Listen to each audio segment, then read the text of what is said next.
سورہ انبیاء اللہ نے شروع کی اقترب للناس حسابهم وهم فی غفلۃ معرضون۔ اللہ فرماتے ہیں لوگوں کے لیے حساب و کتاب کا دن قریب سے قریب تر آتا چلا جا رہا ہے، لیکن وہ اپنی غفلت میں ہماری آیات سے اعراض کر رہے ہیں۔ جیسے جیسے ہمارے قدم موت کی طرف جا رہے ہیں نا، دنیا ہم سے بچھڑنے والی ہے، اور ہم ایسے بے وقوف اور پاگل ہیں، کیک کاٹ کاٹ کے خوشیاں منا رہے ہیں ہم کیک کاٹ کاٹ کے کہ ہم 56 سال کے ہو گئے۔ ابے تو اور موت کے قریب ہو گیا ہے، پھانسی کے پھندے پہ لٹکنا تھا، کسی نے یہ مائک اٹھا کے پھینک دو خدا کے لیے۔ کل بھی اتنا خراب تھا ہمارے گلے کا، تو پھر بھی کوئی علاج ہے، اس کا کوئی علاج نہیں ہے۔ تو آپ نے خطیبوں کی میمز دیکھی ہیں، ممبر پہ نا مائک اٹھا کے پھینک دیتے ہیں، دیکھا ہے نا؟ آج بھی کسی خطیب کی وہ آئی ہوئی تھی، مائک کو یوں نا صحیح نہیں ہو رہا تھا، تو اب لوگ وہ چلا دیتے ہیں۔ اس کے بعد پروگرام جاری رہا یا ختم ہو گیا؟ نہیں، پروگرام کدھر جاری رہا، پروگرام تو اٹھا کے اس نے مائک پھینکا ہے، پروگرام تو بڑھ گیا۔ تو میں بھی سوچ رہا ہوں کسی دن نا یہ مائک اٹھا کے پھینک دو۔ تو یہ دن میں ٹھیک کیا کرو میرے بھائی، دن میں ٹھیک کر دیا کرو بیٹھ کے نا، اس کو 20 آدمیوں کا تجربہ کیا کرو اس کے اوپر۔ تو اللہ تعالیٰ فرماتے ہیں لوگوں کا حساب و کتاب روز بروز قریب آ رہا ہے، وَهُمْ فِي غَفْلَةٍ مُعْرِضُونَ، اور یہ غفلت میں ہماری آیات سے اعراض کر رہے ہیں۔ اللہ میاں تو ہمیں تنبیہ کرتے جا رہے ہیں، لیکن جب ہماری آنکھ بند ہوگی نا، اس وقت ہمیں احساس ہوگا کہ ہم نے کتنی غفلت میں دن گزار دیے، کتنی غفلت میں دن گزار دیے۔ تو کچھ ہوش کے ناخن لینا چاہیے بھائی، دولت، شہرت، عزت، مکان، اسی کے پیچھے بھاگ کے زندگی ختم نہ کریں۔ اللہ فرماتے ہیں ما یاتیہم من ذکر من ربہم محدث، جب بھی کوئی ان کے پاس اللہ کی طرف سے نصیحت آتی ہے، استمعوہ، سنتے ہیں، وہم یلعبون، سیریس نہیں لیتے۔ ابھی دیکھو ہم یہاں سے اٹھ کے جائیں گے، دوبارہ اپنے کاموں میں مشغول اپنی دنیا داری میں۔ نبی صلی اللہ علیہ وسلم کے بارے میں وہ کیا کہا کرتے تھے؟ اللہ فرماتے ہیں وَأَسَرُّ النَّجْوَى الَّذِينَ ظَلَمُوا، ظالم لوگ کیا کہتے ہیں نبی کے بارے میں؟ جب نبی نصیحتیں کرتے ہیں نا، ان پر بڑا اثر ہوتا ہے، تو چپ کے کیا کہتے ہیں؟ هَلْ هَذَا إِلَّا بَشَرٌ مِثْلُكُمْ، لوگو یہ ہماری طرح کا انسان ہے، بھائی یہ تو تمہاری طرح کے انسان ہیں، ان کی باتیں مت ماننا، اپنے جیسے انسان کو ہم فالو کیوں کریں؟ پھر کہنے لگے أَفَتَأْتُونَ السِّحْرَ، یہ تو جادوگر ہیں، جادوگر، تم جادوگر کی بات مانو گے کیا؟ وَأَنْتُمْ تُبْصِرُونَ، تم تو دیکھ رہے ہو، یہ تو جادوگر ہیں۔ پھر کہنے لگے اَضْغَاثُ أَحْلَام، ارے بھائی ان کی باتیں پراگندہ خیالات ہیں، کچھ مکس کر کے کچھ باتیں ہیں جو معاذ اللہ اوٹ پٹانگ قسم کے کچھ باتیں ہیں، حالانکہ کتنی کلیئر باتیں ہیں نا قرآن مجید کی، 2 اور 2 4 کی طرح فطرت کو اپیل کرنے والی۔ اسے کہتے ہیں پروپیگنڈا، جو آج بھی یوٹیوب اور فیس بک پر بہت ہو رہا ہے پروپیگنڈا۔ باتوں کو گھماؤ، لوگ اس گھمانے سے کیا ہوتے ہیں؟ متاثر۔ تو کبھی بھی خوب سمجھ لو، جب بھی کوئی کسی پہ الزام لگائے، کوئی بات کرے، اس کو اینالائز کرنا سیکھو، ٹھنڈے دل سے تجزیہ کرنا سیکھو، کبھی بھی جذبات میں نہ ہو۔ ہمیشہ ہم سب پر لازم ہے نا ہم حق کو تلاش کریں، حق کی تلاش کبھی بھی جذباتی انداز میں نہیں ہوتی۔ کسی کے دعووں سے، نعروں سے کبھی متاثر نہ ہوا کرو۔ دعوے آج بہت زبردست چل رہے ہیں، کوئی یہ نہیں ثابت کر سکتا، کوئی آج مذہبی رہنماؤں کے دعوے تو ایسے ہوتے ہیں کہ لوگ ان کے اسٹائل سے متاثر ہوتے ہیں۔ یہ حدیث ضعیف ہے، کسی کا باپ بھی صحیح ثابت نہیں کر سکتا، یہ حدیث صحیح ہے، کسی کا باپ بھی ضعیف ثابت نہیں کر سکتا۔ ابھی ایک نیا کلپ آیا کسی اسکالر کا، وہ کہہ رہے ہیں کہ 1400 سال سے جو فلاں صاحب نے جو قرآن سنت سمجھا ہے، وہ آج تک کسی نے نہیں سمجھا۔ تو ایسے اور لوگ متاثر ہوتے ہیں۔ تو ہمیشہ یاد رکھو، کبھی بھی کوئی سائنٹسٹ ہو، کوئی سیاستدان ہو، کوئی مذہبی اسکالر ہو، کبھی بھی نعروں پہ اور دعووں پہ مت جاؤ۔ ہمیشہ چیزوں کو نا ٹھنڈے دل سے تجزیہ کرنا سیکھو، تو حق ملے گا تمہیں، ورنہ یہ پروپیگنڈا جتنا مشرکین نے کیا ہے نا، اتنا آج تک کسی نے نہیں کیا۔ کیسے الزام لگا رہے ہیں؟ اضغاث و احلام، ابے ان کے مختلف قسم کے خیالات ہیں جو ایک گٹھری بنا کے انہوں نے پیش کر دی ہیں۔ کوئی بندہ بیٹھا ہوا ہے مائک ٹھیک کرنے کے لیے، بیٹھے رہو وہیں پہ، بیٹھے رہو، اتنا نہیں، کبھی مائک نیچے جا رہا ہے، کبھی اوپر جا رہا ہے۔ اللہ فرماتے ہیں بل افتراہ، پھر اپنا الزام چینج کرتے ہیں، کہتے ہیں نہیں، اصل میں یہ قرآن پراگندہ خیالات نہیں ہیں۔ پہلے انہوں نے اسٹیپ بائی اسٹیپ الزام لگائے۔ دیکھو، پہلا الزام یہ کہ بھائی ایسے ہی بیٹھے نا منہ میں کچھ بھی آ گیا بول دیا انہوں نے، اور اس کو قرآن کا نام دے دیا. اچھا قرآن خود یہ بات بھی ذکر کر رہا ہے, اس کو بھی کہہ رہے ہیں کہ یہ پراگندہ خیالات ہیں. پھر کہتے ہیں بل افتراہ, نا نا نا نا, انہوں نے گڑھا ہے, یہ خود سے بنایا ہے. پھر کہتے ہیں بل ہوا شاعر, اصل ہے بات ہے یہ شاعر ہیں, انہیں الفاظ کے قافیے ملانے آتے ہیں, تو وہ ایسا اٹریکٹیو کلام بنا دیا اپنی شاعری کی طاقت سے کہ لوگ اس کی طرف کھینچے چلے جا رہے ہیں. مضمون نہیں دیکھ رہے کہ وہ کہہ کیا رہے ہیں. نہ یہ شاعری ہے قرآن, نہ پراگندہ خیالات ہیں, اور نہ ہی نبی نے اس کو گڑھا ہے. گڑھا تو وہ جو خود بہت بڑا کالم نگار ہو وہ تو چیزوں کو گڑھ سکتا ہے. جس نے 40 سال کبھی الف اور بے نہ لکھا ہو, الف اور با کا فرق نہ جانتا ہو, وہ اچانک ایسا کلام کیسے گڑھ سکتا ہے جس کی طرف لوگوں کی طبیعت مائل ہو رہی ہے. تو اللہ فرماتے ہیں یہ دیکھو فَلْيَأْتِنَا بِآيَةٍ كَمَا أُرْسِلَ الْأَوَّلُونَ, اگر یہ ان کا کلام نہیں ہے, اللہ کا کلام ہے, تو کوئی معجزہ لے کر آئیں یہ ہمارے سامنے, یوں کریں اور چشمہ جاری ہو جائے. ایسے ایسے الزامات. پھر یہ کہتے تھے یہ بشر ہیں, تو اللہ نے اس کا جواب دیا وَمَا أَرْسَلْنَا قَبْلَكَ إِلَّا رِجَالًا نُوحِي إِلَيْهِمْ, دیکھو ہم نے جتنے پیغمبر بھیجے ہیں سارے مرد ہی بھیجے ہیں, کسی فرشتے کو ہم نے پیغمبر نہیں بنایا. فَاسْأَلُوا أَهْلَ الذِّكْرِ إِن كُنتُمْ لَا تَعْلَمُونَ, تم علماء سے پوچھو اگر تمہارے پاس علم نہیں ہے. کس سے پوچھو؟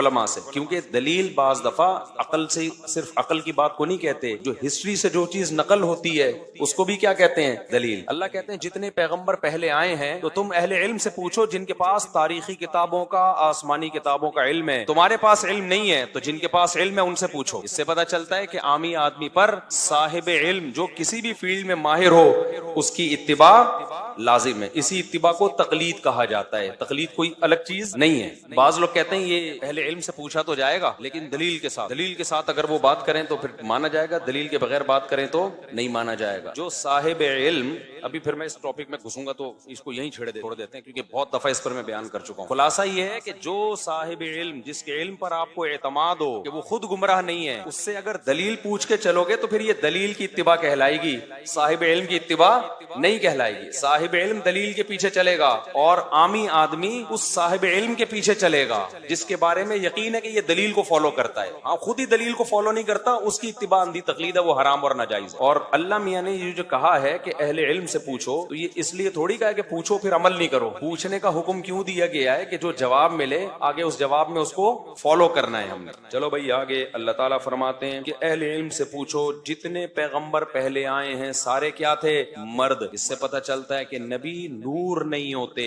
فرشتے نہیں ہوتے, نبی بھی کیا ہوتے ہیں؟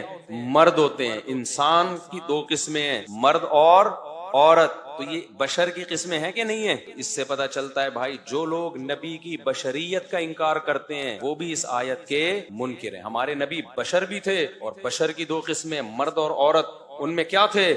مرد تھے. کیونکہ دونوں جنسوں میں اللہ نے مرد کو عورت سے افضل بنایا ہے. فیمنسٹ لوگ آج کل کیا کرتے ہیں, عورت اور مرد کو ایک جیسا بنا دیا نا انہوں نے. تو اللہ نے پیغمبروں کو مرد اس لیے بنایا کہ مردوں میں کوالٹیز, بولو گھبراؤ نہیں, بار بار کیا یہاں کوئی نہیں دیکھ رہا تم. پھر مجھے نیچے کمنٹس آتے ہیں یہ تو ہمیشہ مردوں کو فیور کرتا ہے, یہ آدمی عورتوں کے حقوق پہ تو کبھی بات ہی نہیں کرتا. میں جتنا خواتین کے حقوق پہ بات کرتا ہوں کوئی بھی نہیں کرتا. میں پائیدار بات کرتا ہوں, ہوائی بات پھینکتا نہیں ہوں خواتین کے حقوق کے نام پہ جو خام خامے پھینکے جا رہے ہیں. اور عورت اپنے آپ کو شوہر کے ماتحت سمجھے گی تو اس میں عورت کو بھی فائدہ ملے گا, کیونکہ مرد اسی عورت کو دل دیتا ہے جس کے بارے میں سمجھتے ہیں میری فرما بردار ہے. جب مرد کو پتہ چل جائے یہ مجھے اور اپنے آپ کو برابر سمجھتی ہے تو مرد اس سے وفا کرنا چھوڑ دیتا ہے. یہ مرد کی یہ فطرت ہے. وہ پھر وسیم سے شادی نہیں کر لیتا, کیا خیال ہے بھائی؟ وہ کہتا ہے جب یہ وسیم بھی اور میری بیوی جو ہے وہ دونوں ایک جیسے ہیں, اس کو ماتحت ہوگی تو مرد کی محبت ملے گی. اس کو کہے گا میرے ماتحت ہے, غلام نہیں ہے. ماتحت ہونا, دیکھو ہم حکومت کے ماتحت ہوتے ہیں,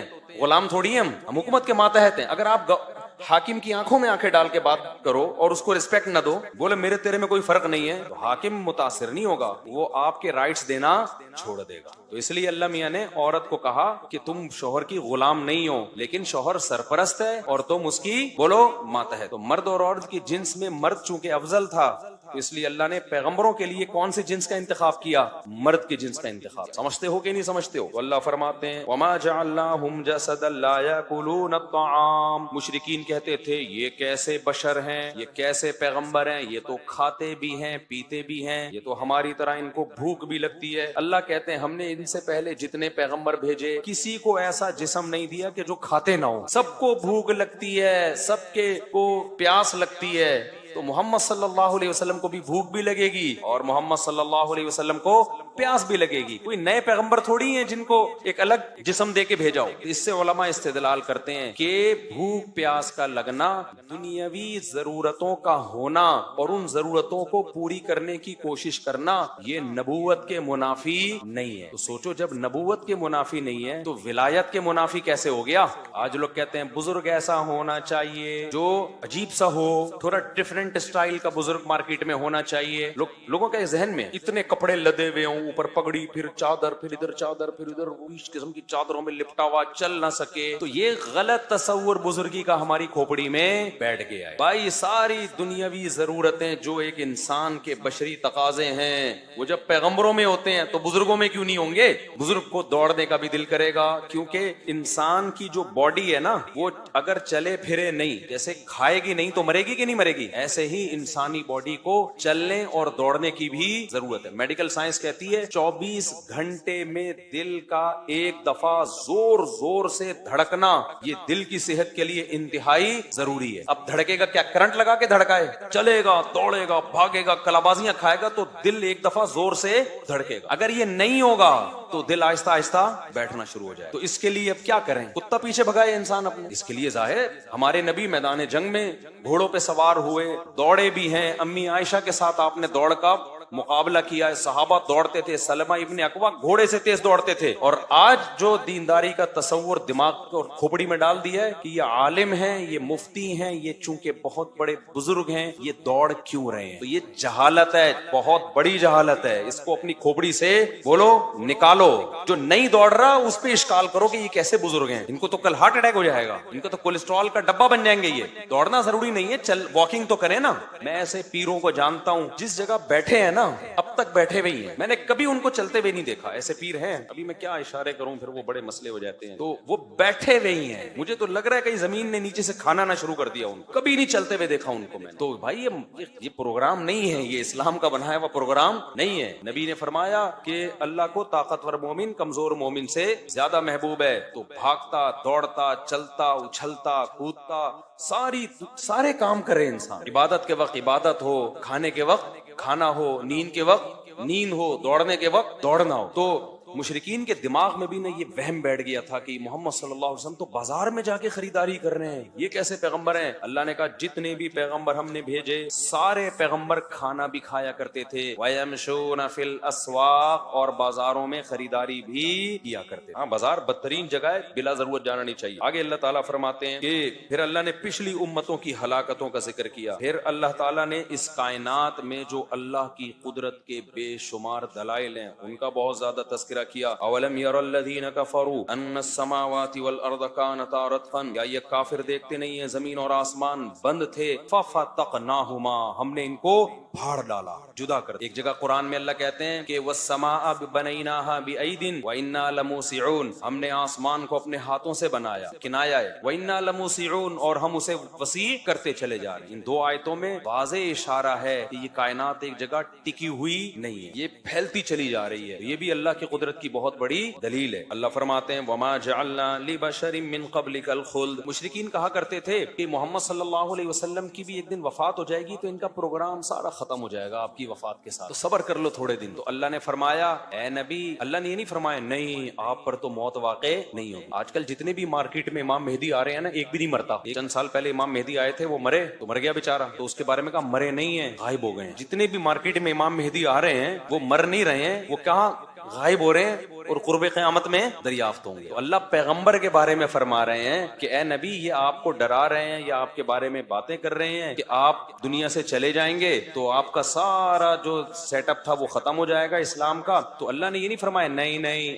آپ دنیا سے نہیں جائیں گے، نا نا نا، اللہ نے فرمایا وما جعلنا لبشر من قبلک الخلد، اے نبی ہم نے آپ سے پہلے کوئی ایسا انسان پیدا نہیں کیا جو ہمیشہ زندہ رہے گا، لہذا آپ پر بھی موت واقع ہوگی۔ افئن متا، لیکن اتنی بات ہے اگر آپ پر موت واقع ہوگی تو فہم الخالدون، تو کیا یہ ہمیشہ رہیں گے؟ یہ آپ کو تو موت کے تانے دے رہے ہیں اور خود موت سے غافل ہو گئے ہیں، اس لیے کہتے ہیں دوسرے کی موت کی فکر کے بجائے کس کی فکر کیا کرو؟ اپنی موت، میں مروں گا تو میرا کیا ہوگا؟ آگے اللہ فرماتے ہیں کل نفس ذائقۃ الموت، ہر نفس نے موت کا ذائقہ چکھنا ہے، ہر نفس نے موت کا ذائقہ چکھنا ہے۔ وَنَبْلُوكُمْ بِالشَّرِّ وَالْخَيْرِ فِتْنَةً، لیکن اللہ فرماتے ہیں یہ تو گورا بھی مانتا ہے کہ ہر نفس نے موت کا ذائقہ چکھنا ہے، یہاں تک تو سب ہندو عیسائی سکھ اختلاف، کوئی اختلاف نہیں، اختلاف اس میں وَنَبْلُوكُمْ، اللہ کہتے ہیں جب تک ہم تمہیں زندگی دے رہے ہیں نا ہم تمہیں آزمائیں گے، اس میں اختلاف۔ موت کا سب کو یقین ہے، موت سے پہلے ہمیں زندگی ملی کیوں ہے؟ گورا کہتا ہے انجوائے کرنے کے لیے ملی ہے، اللہ کہتا ہے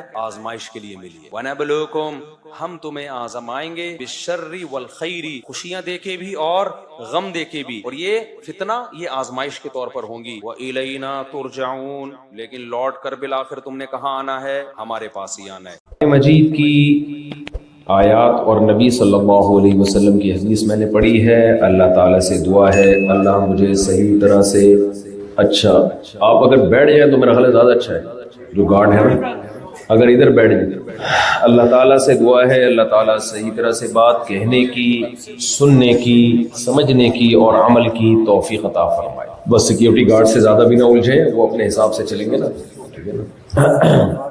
میں نے جو قرآن مجید کی آیات پڑھی ہے نا، دیکھو آپ ماشاءاللہ ٹورنٹو میں رہتے ہیں، کینیڈا میں، صفائی ستھرائی جو کچھ بھی ڈیولپ کنٹریز میں ہوتا ہے وہ سب آپ دیکھ رہے ہو، تو آپ کے پاس ٹینشن کی کوئی چیز نہیں ہے۔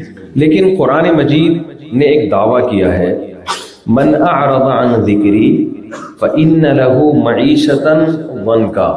اللہ نے جب آدم علیہ السلام کو دنیا میں بھیجا، یہ مائک کی آواز ٹھیک نہیں ہے، آواز گونج کے میرے کانوں میں دوبارہ آ رہی ہے، اس کو سیٹنگ کرنے کی ضرورت ہے، تھوڑا سیٹ کریں آواز ساؤنڈ کو، وائس کو سیٹ کریں، ہاں اس کو بالکل بند کرا دیں، اور آواز جو ہے نا میرے کان میں دوبارہ گونج کے آ رہی ہے، مجھے ایسا لگ رہا ہے میں اپنا بیان خود ہی سن رہا ہوں۔ تو اللہ تعالیٰ نے جب آدم علیہ السلام کو دنیا میں بھیجا تو اللہ نے ایک اناؤنسمنٹ کروائی، قرآن کا اس کو حصہ بنایا کہ من اعرض عن ذکری، جو میری یاد سے اعراض کرے گا، میرے مذہب کو میرے دین کو فالو نہیں کرے گا، فإن له معیشة ضنکا، اس کو میں تنگ زندگی دوں گا، خوشیوں بھری زندگی اس کو نہیں ملے گی، ٹینشنوں والی زندگی ملے گی اس کو۔ آپ یہ سمجھتے ہیں کہ ہم کینیڈا میں ہیں، اب ہماری زندگی ٹینشن فری ہو گئی ہے، ہماری زندگی میں سکون ہے، سب اوکے کی رپورٹ ہے، یہ آپ کی غلط فہمی ہے۔ سمجھتے ہو گے نہیں سمجھتے؟ یہ کیا ہے؟ آپ کی غلط فہمی۔ اگر عیش و عشرت والی زندگی، اکنامکلی مضبوط ہونے والی زندگی میں سکون ہوتا تو دنیا میں ان ملکوں میں خودکشی کا ریشو 0 ہوتا جو بالکل ٹینشن فری ہے۔ آپ کو پتہ ہے سوئٹزرلینڈ، ساری دنیا وہاں جانے کا سوچتی ہے۔ ایک خاتون نے اپنے شوہر سے کہا کہ مجھے خیال آیا کہ ہم سوئٹزرلینڈ چلتے ہیں گھومنے کے لیے، کتنا خرچہ ہوگا؟ شوہر نے کہا بالکل بھی خرچہ نہیں ہوگا۔ اس نے کہا کیوں بھائی؟ کہتے ہیں کسی خیال آنے پر کوئی خرچہ نہیں ہوتا، گورنمنٹ کی طرف سے سوچنے پر کوئی پابندی بھی نہیں ہے۔ تو خواتین کو خیال بھی کہاں کا آتا ہے؟ سوئٹزرلینڈ کا۔ وجہ کیا ہے بھائی؟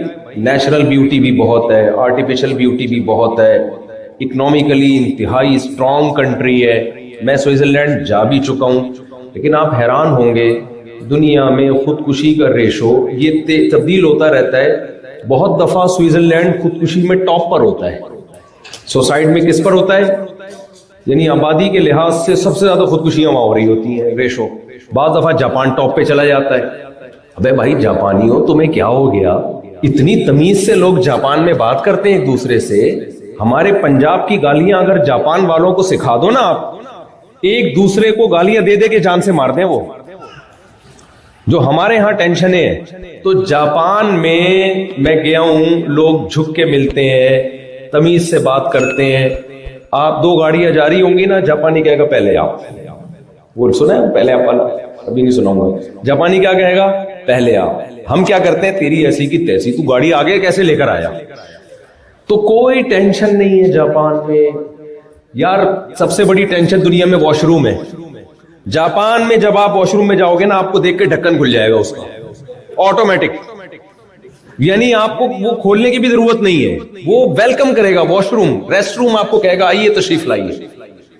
ٹیمپریچر واش روم میں مینٹین، پانی کا ٹیمپریچر، بس کبھی زیادہ میں کیا ڈیٹیل میں جاؤں یار. یعنی اس جگہ بھی ٹینشن نہیں ہے. اتنی راحت، اتنا سکون انسان کو ملتا ہے. لیکن آپ کو پتا ہے جاپان کبھی خودکشی میں پہلے نمبر پہ ہوتا ہے، کبھی دوسرے نمبر پہ، کبھی تیسرے نمبر پہ. یہ ملک، مختلف ملکوں میں خودکشیوں کا یہ ریشو چلتا رہتا ہے. بھائی کیا وجہ ہے یار؟ تم کیوں، اگر ہمارے ملکوں کی جو غریب ملک ہیں ان کی ٹینشنیں جاپانیوں کو دے دی جائیں تو شاید ایک شخص بھی زندہ نہ بچے.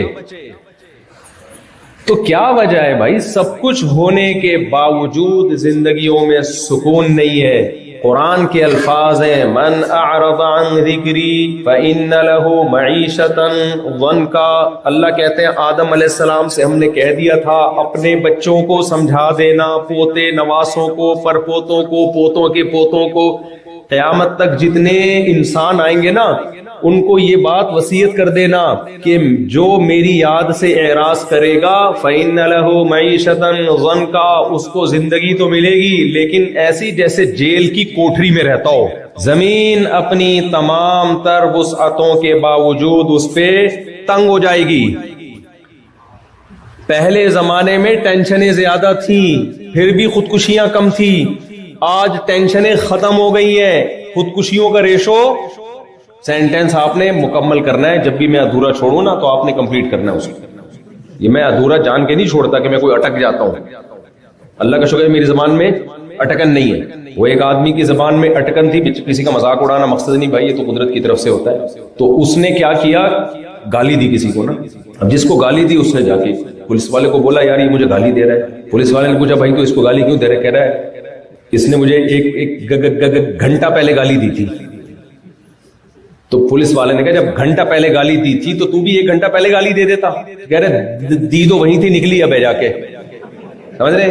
1 گھنٹے کے بعد جا کے وہ سمجھ رہے ہو. تو مجھے کوئی اٹکن نہیں ہے کہ میں سینٹینس کو ادھورا چھوڑتا ہوں. میں اس لیے ادھورا چھوڑتا ہوں تاکہ آپ کمپلیٹ کریں اور مجھے لگے کہ آپ میرے ساتھ، میری اسپیچ میں، میری باتوں میں میرے ساتھ شریک ہیں. ایسا نہ لگے کہ میں ٹی وی میں آ رہا ہوں اور آپ کوئی پروگرام دیکھ رہے ہیں. تو میں یہ عرض کر رہا تھا میرے بھائی کہ فَإِنَّ لَهُ مَعِيشَةً ضَنْكَا. پہلے زمانے میں ٹینشنیں بہت تھیں، پنکھے نہیں تھے، ایئر کنڈیشن نہیں تھا، لوگ کھجوروں کے پنکھے بیٹھ کے جھول رہے ہوتے تھے. بعض دفعہ سر پہ بھی لگتا تھا. وہ جو ملازم ہوتے تھے نا مالداروں کے، یوں یوں یوں کر رہے ہوتے تھے، بعض دفعہ منہ پہ لگ گیا وہ تھپڑ مارتا تھا بھائی تجھے تمیز نہیں ہے پنکھا چلانے کی. پسینوں میں ڈوبے ہوئے ہوتے تھے، نہ بجلی نہ گیس نہ پیٹرول. چل رہے ہیں تو پیدل لمبے لمبے سفر کر کے حج پہ جاتے تھے تو اکثر تو حاجیوں کو ڈاکو راستے میں لوٹ لیتے تھے. ٹینشنیں ہی ٹینشنیں تھیں، پھر بھی خودکشیوں کا ریشو بہت کم. آج دنیا ٹینشن فری ہو چکی ہے، اتنی سہولت ہے. تو پرانے زمانے میں ٹینشنیں بہت تھی میرے بھائی، بہت زیادہ. لوگوں کو کھانے کے پرابلم تھے، بہت مسائل تھے. غربت پہلے زیادہ تھی، مہنگائی پہلے زیادہ تھی، لیکن ٹینشنیں کم تھیں. اب ٹینشنیں ختم ہیں مگر ٹینشنیں زیادہ ہیں. آپ کہیں گے ٹینشنیں ختم، مطلب محسوس زیادہ ہو رہی ہے، خودکشیاں زیادہ ہیں. ڈپریشن کی گولیاں پہلے کم تھیں، اب تو بچے بچے کو گولیوں کے نام پتا ہوتے ہیں. اور جتنا آپ ان ملکوں میں جاؤ گے نا جو بہت زیادہ عیش ہے، اتنی ہی ٹینشن ان ملکوں میں زیادہ ہے، اتنی ہی ڈپریشن ان ملکوں میں زیادہ ہے. اس کا مطلب بھائی کوئی ٹیکنیکل فالٹ ہے کہ سب کچھ صحیح ہوتے ہوئے بھی صحیح نہیں ہے. کیا فالٹ ہے اس میں آج تھوڑی سی روشنی ڈالنے کی کوشش کروں گا. دیکھو فالٹ پتہ ہے کیا ہے؟ بار بار میں ایک بات بیان میں کہتا ہوں، مختلف انداز سے اس کو سمجھانے کی کوشش کرتا ہوں. دیکھو نیچر سے کبھی بھی بغاوت مت کرو. ایک مثال دیتا ہوں, بہت دفعہ دے چکا ہوں, پرانے لوگ شاید بور ہو رہے ہوں, لیکن بھائی ایک مثال اگر فٹ بیٹھتی ہے تو 20 دفعہ دینے میں بھی کوئی حرج نہیں ہے. آپ جنگل سے شیر کو اٹھا کے لے آئے اور لگژری لائف دے دی آپ نے شیر کو. آپ کو شیر پہ ترس آیا کہ پہاڑوں میں رہتا تھا, غار میں رہتا ہے, شکار کرنا پڑتا ہے اس کو جا کے ہرن کا, اور اتنی ٹینشن کے بعد جا کے 4 بوٹیاں ملتی ہیں اور ہائنا آ کے کھا جاتا ہے, وہ کوے آ کے زیادہ کھاتے ہیں, شیر کو اتنا نہیں ملتا, ٹینشن. آپ اس کو زو میں لے آئے, چڑیا گھر میں لے آئے, اس کو آپ نے ایئر کنڈیشن روم دیا, گدے, بیڈ, شاور, گرم پانی کے چشمے, ٹھنڈے پانی کے چشمے, 4 استغفر اللہ 4 شیرنیاں منہ سے غلطی سے نکل گئی, 1 شیرنی. اب منہ سے غلطی سے کوئی نکل جائے اس پہ تو اللہ بھی معاف کرتا ہے نا, تو غلطیاں بھی کیسی خاندانی ہوتی ہیں دیکھو ہم سے. خیر, تو میں, ہمارے ایک دوست ہیں آرمی میں میجر ہیں, بڑے ہینڈسم اسمارٹ سے نا, تو میں ان سے سلام دعا تھی, میری گپ شپ تھی. ایک دن وردی میں کھڑے ہوئے ایک لڑکی بھاگتی ہوئی آئی, سیلفی لے کے چلی گئی. میں نے کہا یہ کیا ڈرامہ ہے بھائی, میں یہاں کھڑا ہوا ہوں اور آپ لڑکی آ رہی ہے آپ کے ساتھ, ایسا ہی نہیں کہ تھوڑا سا حیا ہونی چاہیے نا اس کو, تو بالکل یہ عجیب سے. تو انہوں نے کہا بھائی اب کیا کریں یار, اب میں فوج میں ہوں, تھوڑا سا ہینڈسم ہوں, تو اب اس طرح کی ٹینشنیں میرے ساتھ ہوتی ہیں. میں نے کہا یار اتنی خاندانی ٹینشنیں آپ لوگ کے ساتھ ہوتی ہیں یار, صحیح ہے, فوجیوں کے ساتھ ٹینشنیں بھی دیکھو کیسی. تو اس پہ بڑا لوگوں نے ریکارڈ لگا لی, مفتی صاحب کیسی باتیں کریں. بھائی وہ مذاق تھا, تو مذاق کو کیا لینا چاہیے, مذاق لینا چاہیے نا, اس کو زیادہ سیریس نہیں لینا چاہیے, اتنا نیک بننے کی کوشش نہیں کرنی چاہیے. خیر, تو اب شیر کو آپ نے ایک شیرنی دے دی, بس فی الحال ہم ایک ہی پہ گزارا کرتے ہیں. شیرنی بھی لا کے رکھ دی, اس کا پورا ماحول بنا دیا, ایئر کنڈیشن روم, گدے, صوفے, اور آپ نے کہا کچا گوشت چبانے میں تجھے مشکل ہوگی, کباب اور کوفتے بنا کے آپ نے ٹماٹر کے ساتھ شیر کے سامنے رکھ دیے. خودکشی کرے گا کہ نہیں کرے گا تھوڑے دنوں میں, بتاؤ, بولو نا, کرے گا بھائی, مرے گا, ایک دن پڑا ہوا ہوگا الٹا. تھوڑے دنوں میں کہہ رہا ہے, مجھے کہے گا مجھے ڈپریشن کی گولی دے دو, مجھے ہرن نہیں چاہیے, کہے گا نا, کہے گا بھائی نہ مجھے ہرن کا گوشت چاہیے, نہ مجھے کباب چاہیے, نہ مجھے کوفتے چاہیے, مجھے کسی ڈاکٹر کے پاس لے جاؤ, سائیکیٹرسٹ کے پاس لے جاؤ, میں پاگل ہو گیا ہوں. ہوگا کہ نہیں ہوگا؟ وجہ کیا ہے, آپ نے شیر کو نیچرل لائف نہیں دی. سمجھ میں آ رہی ہے بات؟ شیر کو آپ نے کیا کیا, نیچر سے, بولے نا یار, ہٹا دیا. بھائی شیر کو زو میں, چڑیا گھر میں وہ ماحول دیا جاتا ہے جو اس کی نیچر سے میچ کرتا ہو, اس کو وہی مٹی کے وہ بنا کے دیے جائیں گے, اور بالکل وہی ماحول. جتنا اس کو نیچر کے قریب رکھیں گے اتنا شیر خوش رہے گا. تو خوب اچھی طرح یہ بات سمجھ لیں, انسان کی زندگی کے 2 پہلو ہیں, ایک اس کی مادی زندگی ہے اور ایک انسان کی روحانی زندگی ہے. انسان کی زندگی کا جانوروں کی طرح ایک پہلو نہیں ہے. خوب توجہ سے بات سننے کی کوشش کریں. انسان 2 چیزوں کے مجموعے کا نام ہے, ایک مادی زندگی اور ایک, بولو, روحانی زندگی. جانور کی زندگی کا صرف ایک پہلو ہے, مادی, اس کا روحانی پہلو نہیں ہے. اس کو میں تھوڑا مثال سے سمجھانے کی کوشش کرتا ہوں. دیکھو, جانور کی مادی زندگی ہوتی ہے, ہم جب کہتے ہیں نا یہ بکرا بہت اچھا ہے, میرا بکرا ہے, بڑا ٹائٹ بکرا ہے, کیا مطلب, گوشت بہت ہے اس میں, ہائٹ اس کی اونچی ہے, ذبح کرو گے اچھا خاصا گوشت نکلے گا, لذیذ گوشت ہوگا. اچھے کا مطلب یہ ہوا کہ نہیں ہوا؟ اچھے کا مطلب یہ, آپ نے کہا میرا بکرا بہت اچھا ہے, کسی نے کہا کیا مطلب بہت اچھا, کیا کہہ رہے ہیں بہت ہی نیک آدمی ہے یہ کبھی جھوٹ نہیں بولتا. یہ تعریف کرو گے آپ, یہ صفائی ستھرائی کو پسند کرتا ہے نا بھائی. تو جانوروں کی صرف مادی زندگی, شیر بہت اچھا ہے, اچھے کا مطلب طاقتور ہے, دوڑتا بھاگتا ٹائٹ ہے. جانور میں اچھے برے نہیں ہوتے, یعنی روحانی اعتبار سے. میں بار بار ایک مثال دیتا ہوں. دیکھو, کتا وفادار ہے, کیا مطلب, قدرت کی طرف سے ہے, اپنے اختیار سے نہیں ہے. تبھی کسی کتے کو وفاداری پہ ایوارڈ نہیں ملا ہے کہ اس نے, یا قیامت کے دن اللہ اس کو ثواب نہیں دیں گے, کتے یہ وفادار تھے یہ جنت میں جائیں گے, اور کوے چالاک ہوتے ہیں یہ کہاں جائیں گے, جہنم میں جائیں گے. بھائی اس کے پاس وہ جو وفاداری ہے وہ سافٹ ویئر قدرت نے اس میں انسٹال کر دی ہے, اس کے پاس بے وفائی کا آپشن, بولو نہیں, وہ نیچرلی وفادار ہے, وہ رہے گا. کتے کا مطلب ہی وفاداری ہے, اور کوئی دوسرا مطلب ہے نہیں. اگر وہ صاف ستھرا ہے تو جتنا قدرت نے اس کو صفائی سکھا دی اتنا ہی رہے گا. وہ ایسا نہیں ہوگا کہ ترقی کر کے, اب دیکھو کتا گٹر کا پانی پیتا ہے, یہاں کتوں کی بات نہیں کر رہا میں, نارمل کتوں کی بات کر رہا ہوں جو سچی مچی میں دیکھنے میں کتے لگتے ہیں. یہاں کے کتے تو دیکھنے میں ان کی بھی فطرت چینج ہو گئی نا, کتے لگتے ہی نہیں ہے دیکھنے میں. تو اب کون اتنے صاف ستھرے نیٹ کلین قسم کے لاکٹ واکٹ والے کتے ہوتے ہیں. خیر, تو گٹر کا پانی کتا پی لے گا, لیکن ایک طرف صفائی ستھرائی طہارت کہ پیشاب جب بھی کرے گا ٹانگ اٹھا کے کرے گا تاکہ چھینٹے نہ پڑ جائیں. اب بھائی تو کامن سینس کی بات ہے, پانی پینے پر جب آئے گا تو گٹر کا پیے گا, کیا کیا گند کھائے گا. لیکن بس قدرت نے جو اس کو سکھا دیا وہ اس سے ہٹنے والا نہیں ہے. جس جانور کو چالاک بنا دیا وہ ہمیشہ چالاک رہے گا, جس جانور کو بہادر بنا دیا وہ ہمیشہ بہادر رہے گا, جس جانور کو 2 نمبر بنا دیا وہ ہمیشہ 2 نمبر رہے گا, بے وفا رہے گا, چالاک رہے گا, ڈیڑھ ہوشیار رہے گا. جس کو بزدل بنا دیا, گیدڑ کو بزدل بنا دیا, وہ ہمیشہ بزدل رہے گا. اس لیے جانوروں کے لیے نہ جنت ہے نہ جہنم, نہ ان کو بہادری پہ ایوارڈ ملتے ہیں نہ بزدلی پہ سزائیں ملتی ہیں. کیا خیال ہے؟ اس لیے کہ ان کی روحانی زندگی نہیں ہے بھائی, وہ تو قدرت نے جس کو جو صفت دے دی وہ اسی پہ چلتا رہے گا قیامت تک. انسانوں کو ایوارڈ ملتے ہیں, نشان حیدر ملتا ہے بھائی بہادری دکھائی تھی, بزدلی پہ کورٹ مارشل ہوتے ہیں, لوگوں کی طرف سے تانے ملتے ہیں, وفا پر لوگ تعریفیں کرتے ہیں, بے وفائی پہ لوگ برائیاں کرتے ہیں. اس سے پتہ چلتا ہے بھائی جانوروں کی اخلاقی زندگی نہیں ہے. انسان کی زندگی کے 2 پہلو ہیں. جانوروں میں جو صاف ستھرے ہیں وہ صاف ستھرے ہی ہیں, جو گندے ہیں وہ گندے ہی.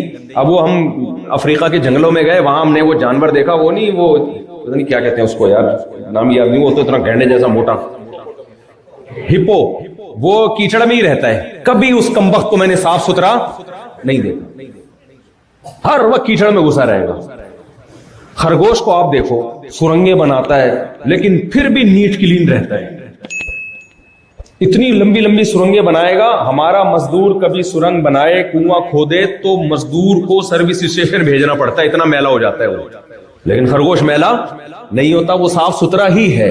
تو جانور کی نہ صفائی ہے نہ گندگی ہے بھائی. جیسا قدرت نے بنا دیا, جس سانچے میں اللہ نے اس کو ڈھال دیا وہ قیامت تک اسی سانچے میں رہے گا. انسانوں میں آپ کو میلے بھی ملیں گے, صاف ستھرے بھی ملیں گے. ایسے ایسے میلے ملیں گے کہ جس صابن سے وہ نہاتے ہیں اس صابن کو صرف سے دھونا پڑتا ہے بعد میں جا کے. ملتے ہیں کہ نہیں ملتے؟ اگر وہ اوپر والے پورشن میں نہا رہا ہوگا, نیچے والی آپا بولیں گی بہن کیا صحن دھو رہی ہو, کیا اتنا کیچڑ. میں نے جانتا ہوں ایسے لوگوں کو, اتنے میلے بدبو آتی ہے. لیکن آپ کو ایسے صاف ستھرے بھی ملیں گے, نیٹ کلین. میرے شیخ حضرت مفتی رشید احمد صاحب کو اتنی زیادہ صفائی تھی نا ان کی طبیعت میں, ہم حیران ہو گئے جا کے. ان کے پاؤں کا جو تلوا تھا نا, نیچے کا حصہ, اس پہ کبھی میل کچیل نہیں دیکھا ہم نے. ان کو صفائی کا ایسا کچھ تھا, اتنی زیادہ صفائی. تو صاف ستھرا انسان اچھا لگتا ہے, میلا انسان برا لگتا ہے.